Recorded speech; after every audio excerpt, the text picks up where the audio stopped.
Hey guys, what's up? Welcome back to another video of our channel. Today in this video, I'm gonna show you how to fix add phone number option missing in Roblox. So without wasting any more time, let's start our today's video.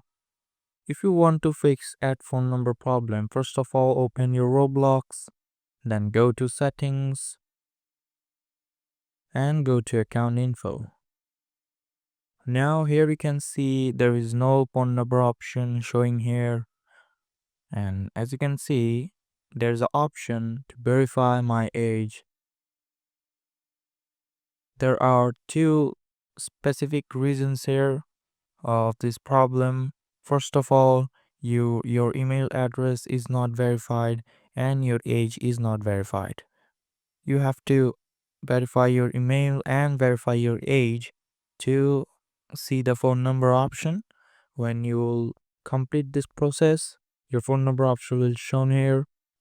After doing these things, if it is still not showing the phone number option, you have to contact the Roblox support team to solve this problem. So that's it guys, hope you like this video. If you found this video helpful, don't forget to hit the like button and subscribe to our channel. Till then, bye bye.